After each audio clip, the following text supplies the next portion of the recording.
It's time for Positively Kansas. Coming up, a Kansas woman gets more than she bargained for when researching her family history. She discovered something none of her living relatives knew about that changed the course of history. Also, learn about the man who changed the Kansas landscape by planting trees. The fruits of his work are still growing today.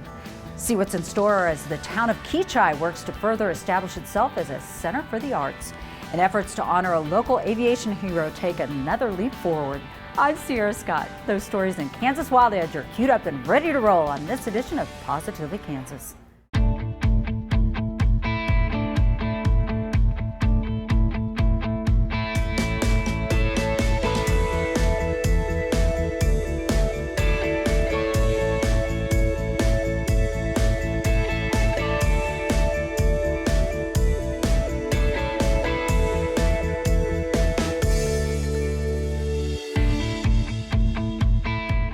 A Kansas woman has unearthed some forgotten family history that has statewide implications.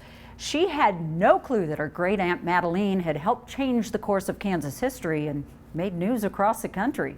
Jim Grayway helps bring this forgotten story back to life.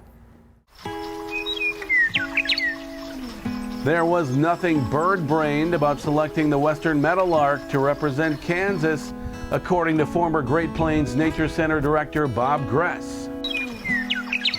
It's a sound of open country, a sound of the prairie, a colorful bird, a vocal bird, and a good choice. It was Kansas school children who made the decision in 1925. It was a pretty big news story at the time. In fact, it went national, as Kansas was the first state to name an official bird. But it wasn't until recently that Jackie Aaron discovered her connection to the story. Of course, I've known forever that the western meadowlark was the state bird of Kansas, but I had no idea that I had a personal, familial relationship to that. In fact, none of her living family members had known that Jackie's great-aunt Madeline was the mastermind of the whole thing. It's amazing how quickly things can disappear from memory. Because, when I was a kid, it had not been that long ago, and I knew her when I was a kid, less than 10, but I had no idea. After recently retiring from a successful law career, Jackie got interested in her family tree. It wasn't long before her research uncovered this little gem tucked away in the archives of history. When I found the article in the Kansas State Historical Society Journal, it was so complete, and it has that wonderful picture of Madeline with the election returns right in front of her in her 20s outfit with her 20s bob. It was great. Turns out Aunt Madeline, in addition to working as a writer for the Wichita Eagle, was secretary of the Kansas Audubon Society. She hatched the idea of a year-long campaign that would raise ornithological awareness. Every person in Kansas will have his attention called to birds during the election campaign. Our chief reason for having a state bird, however, is that we want the people of Kansas to be made to realize that they, as an agricultural people, owe a great debt to the birds, and that they should, therefore, have the welfare of their feathered friends close to heart.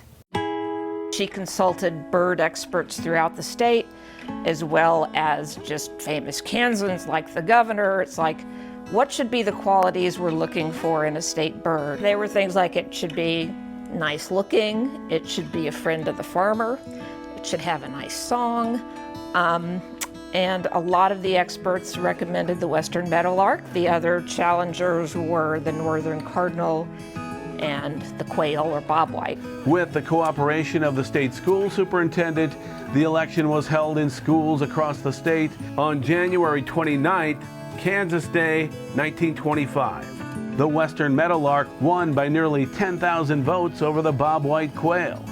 The state legislature didn't make it official until 1937, but that was good enough for Kansas to claim the first state bird. Kansas was even more rural in that period, and bird populations, especially prairie birds, have dropped significantly over the years. There's still a lot of western meadowlarks around, but western meadowlark is a bird of the native prairies, and it is such a popular bird that 6 other states have the western meadowlark as their state bird as well. It's a history lesson for us For the Aaron family, it's a lesson about the importance of family legacy and the importance of taking the time to learn about a loved one's life before they pass away. You know, I was a kid, and it's just like old people, you know. But, you know, somehow kids need to get past that, because these old people have a lot of stories to tell and did a lot of interesting things. Following Kansas's lead, Oregon, Montana, Nebraska, North Dakota, and Wyoming have also made the western meadowlark their state bird in the years that followed. Most of us who live in Kansas enjoy the summer shade or the beautiful fall colors from our trees. But there was a time when much of our state was treeless. Chris Frank tells us about a Kansas pioneer and his work to bring a forest of trees here. Most Kansans probably don't give a second thought to the noisy sound of cicadas in the summertime. But it's a sound pioneers moving into many parts of Kansas in the 1800s wouldn't have heard when first settling here. Why? Because cicadas need trees to feed on.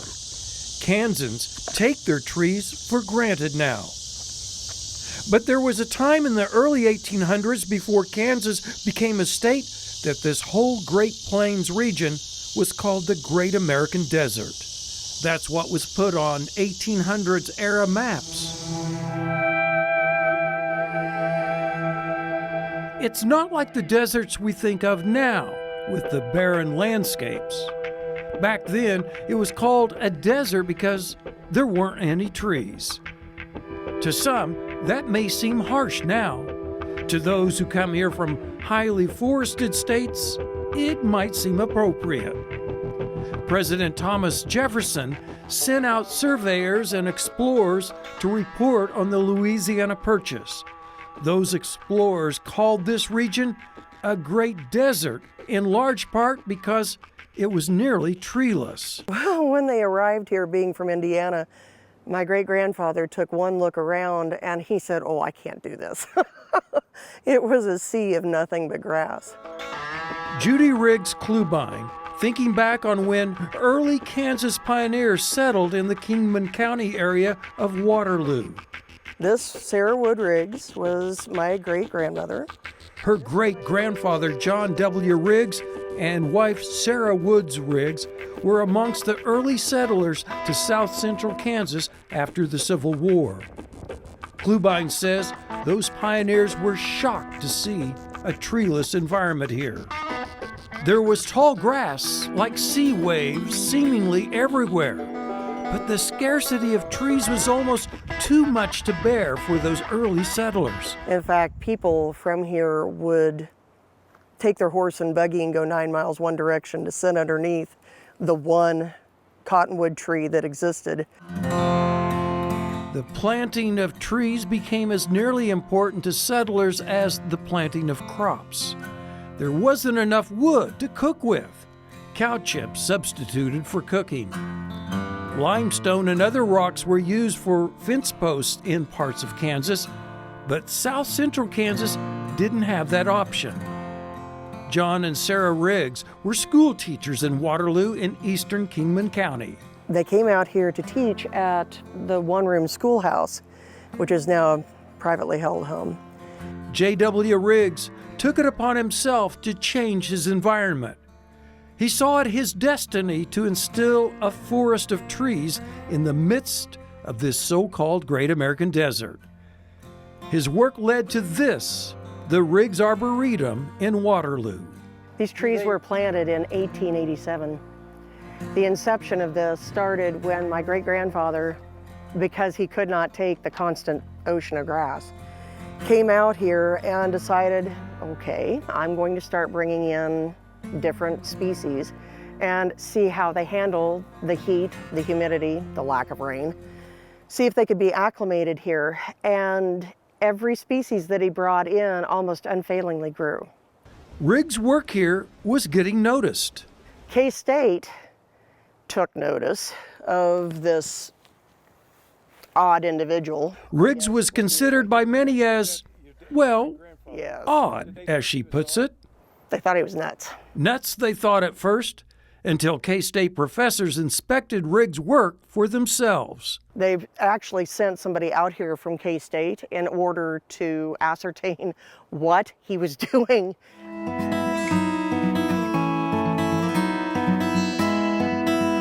The K-Staters found out Riggs was getting non-native trees to grow here. He was the first one to bring up the southern magnolia, and it grew. Riggs sent off for the seeds and seedlings of numerous non-native trees to see if they would grow in Kansas. The list of trees he got to grow in his arboretum numbers in the hundreds. Sarah encouraged her husband to pursue his passion with the trees and even make a nursery business of it. The Southwestern Nursery in Kingman, Riggs established in 1887, remains in the Riggs family today. He was a pioneer botanist. He was totally self-taught. He was a teacher, so he had a certain level of acumen to begin with. And it was that inquiring, inquisitive mind of his that led him to believe, I think trees would grow here, and they did. I mean, the evidence is all around you. Klubine says her great-grandfather planted these loblolly pines. They were part of what the original stock that came in. Riggs later started traveling throughout the South and Southwest to collect tree samples to plant here. He was the first one to bring up the southern magnolia, and it grew. Riggs was gaining fame. A June 21, 1901 story in the Kingman Journal describes what was then called the Waterloo Forestry Station. The U.S. Department of Agriculture made Riggs a government forester. The story lists some of the trees, including cedars of Lebanon, olive from Palestine, sequoias, magnolias, plants from Australia, and the lotus from the Nile. The story says, quote, very few of our citizens appear to appreciate the fact that in Kingman County there is a nursery that in many respects has few equals in the United States. Everything they needed was here. Klubine says the Arboretum is an educational, not a commercial concern. Generations of fifth graders have taken tours of the Arboretum. My name is Dennis Carlson. I'm a district forester. We want to welcome you here to the Riggs Arboretum. Klubine's late father, also named John, shown leading a field trip for fifth graders.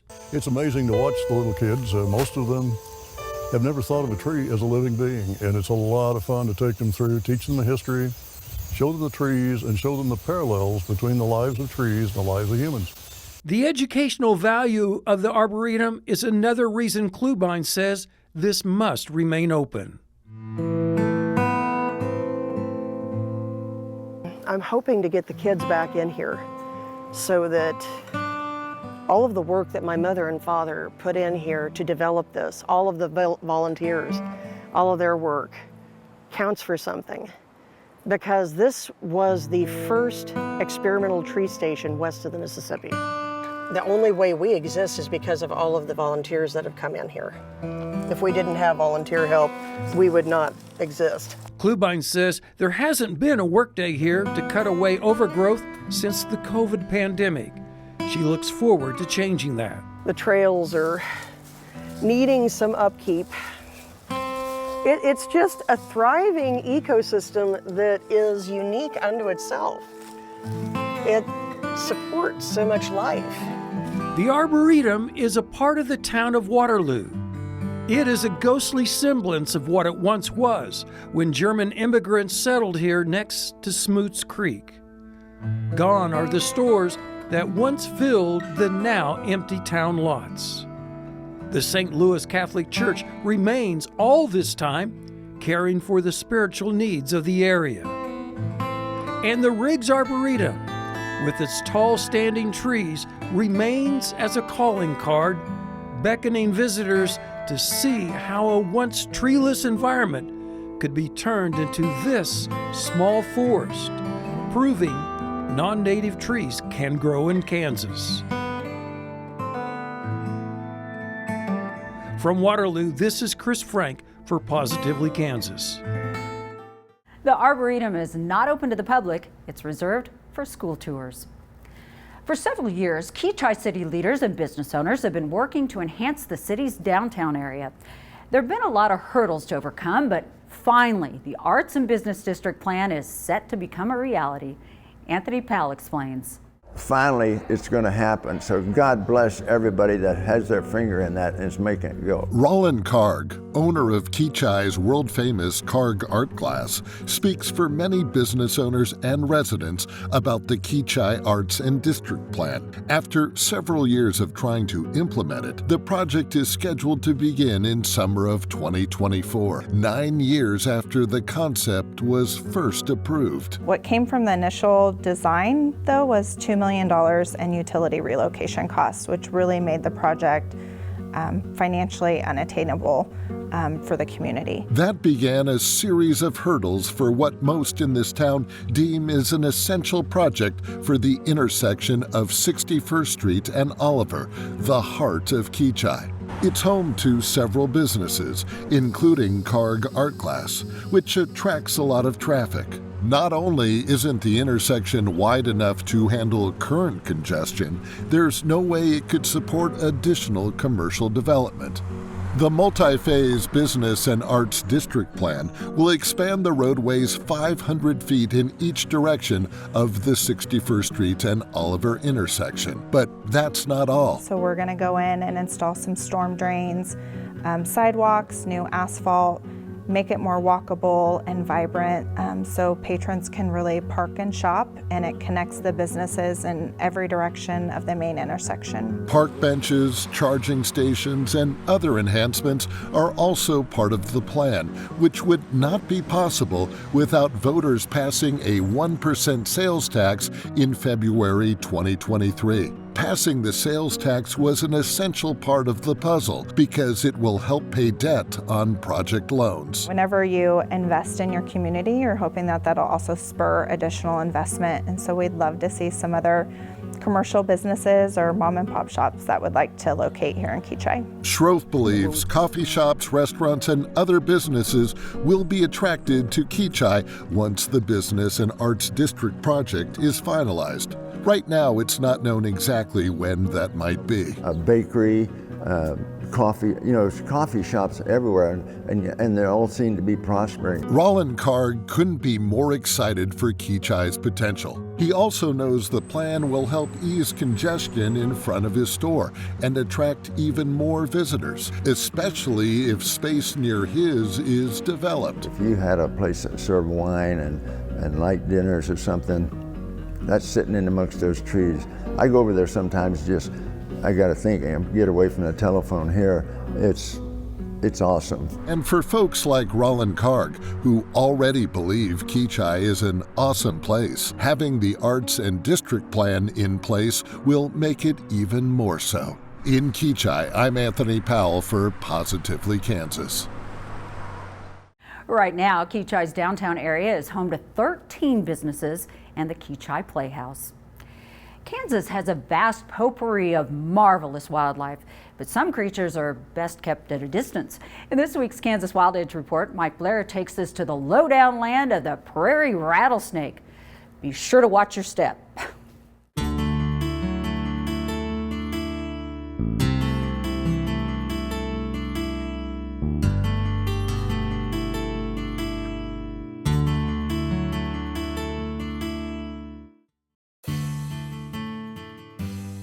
Most Kansas snakes are no big deal. 38 species live here, and nearly all are harmless, as evidenced by a round eye pupil and small decurved teeth. They may bluff and appear aggressive. They may coil and strike, but they pose little danger to humans. Basically, if you leave them alone, they'll leave you alone.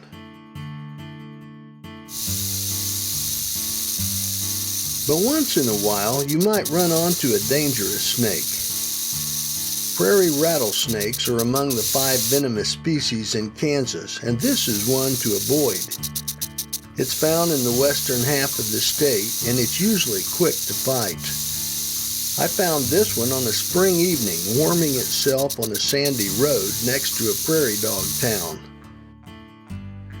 Dog towns, with their complex underground burrow systems and ample small prey, are perfect habitats for this snake. I got out and put the rattler through its paces, taking care to stay back out of striking range. The snake was more than happy to try to bite, and it struck toward the lens repeatedly. It was a beauty, and it provided some great portraits by buzzing its rattles right next to its head. The heat-sensing pits just forward of the eyes and its telltale vertical slit eye pupils made it instantly evident that it was a venomous pit viper. Its long fangs, eager to deliver a load of poison, were visible each time it opened wide and launched an attack.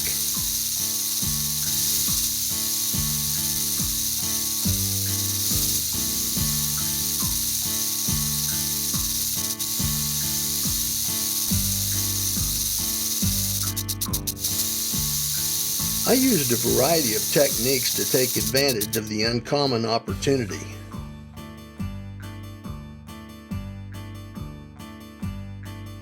First, I flew a quadcopter drone directly over the snake about 16 inches high, and surprisingly, the rattler paid it little attention. But these shots were unsteady since a moderate wind kept blowing the drone around. Only when I worked in close did the snake get really aggressive. I used one camera at ground level to record the close-ups, and then, to make sure I got good audio in the windy conditions, I taped a second camera to a stick and slid it right up to the rattling tail where it buzzed directly into the microphone. Close as it was, this trick allowed great sound while not interfering with the primary framing. I ended up with some great video of one of Kansas' most feared animals.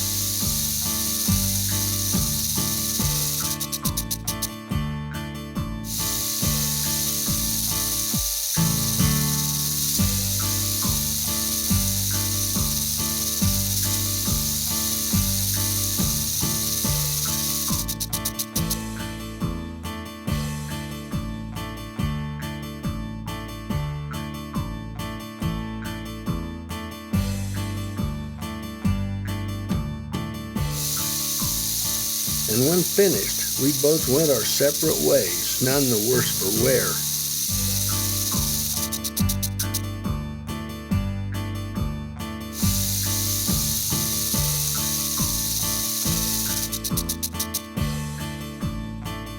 I'm Mike Blair for Positively Kansas. Great stuff. Next time, Mike takes us to the cooling waters and colorful foliage that makes the Kansas outdoors such a joy during autumn. And now to an update to a story we've been following about efforts to honor a fallen Kansas aviator. What's known in Wichita as the Bleckley Plane is making progress in its path to restoration, as Chris Frank shows us. This plane's fuselage, or if you prefer the body of this de Havilland DH-4 plane, is on the move again. Now, if the plane had feelings, it might feel a bit nomadic because it hasn't been able to stay in one spot for a long time. But those whose aspirations are to see this plane be fully restored are hopeful this could be the plane's last move until it's flight ready. We're very excited. It's all about the restoration, and now we can finally plan and get things ready to get working on it again. We've actually coined kind of the name for this property as the workshop, or Bleckley Workshop, and that's how we're going to know it from now on, I think. The plane is known locally as the Bleckley Plane. That moniker is for Lieutenant Irwin Bleckley, born and raised in Wichita, who went off to Europe with the U.S. Army during World War I. Lieutenant Bleckley was assigned as an artillery spotter and gunner in the back seat of the DH-4 airplane. The pilot was Lieutenant Harold Gettler. Lieutenants Gettler and Bleckley volunteered to search and resupply what's known as the Lost Battalion. That battalion of soldiers became trapped by German enemy soldiers in the French Argonne forest and couldn't signal their location without risking their lives.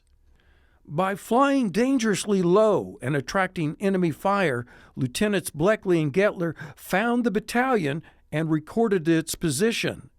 But in the process, they were shot down and killed while getting the battalion's location reported. Both Bleckley and Gettler were posthumously awarded the Congressional Medal of Honor. Now, a Medal of Honor ceremony was held in Wichita a century ago. But it's believed not many in Wichita know about the Wichitans' war sacrifice to save others. That, even though a Wichita street is named after Bleckley, a Wichita VFW hall bears his name, as well as the McConnell Air Force Base Lounge. So that's why there is such interest in this plane, or should we say plane parts. The plane Lieutenants Bleckley and Gettler flew was similar to Haviland DH-4 model. Their plane was destroyed when it was shot down. But this DH-4 is one of only 5 left in the world and the only one licensed to fly. Unfortunately, on its maiden restoration flight in Kentucky a few years ago, it suffered a very hard landing. The pilot escaped, but the plane was badly damaged.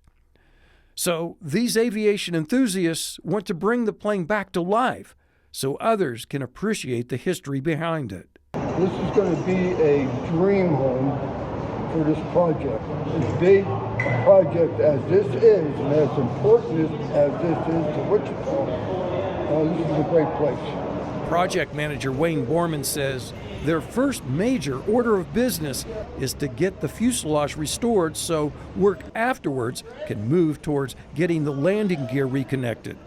After those milestones, the plan is to rebuild the wings. We got a lot of work. We got fuel tank, we got instruments, cockpit. We got a lot of stuff inside that we need to get done. Borman is confident the work will get done. Bleckley Foundation board members say it could take 5 years and depends on funding to bring the project to completion. But at least for now, the plane and its crew have a home where the restoration work can be done. In Old Town, Chris Frank for Positively Kansas. Well, that's a wrap for this week. Positively Kansas at kpts.org is our email address if you have a question, comment, or story idea. I'm Sierra Scott. Thanks so much for watching. We'll see you again soon.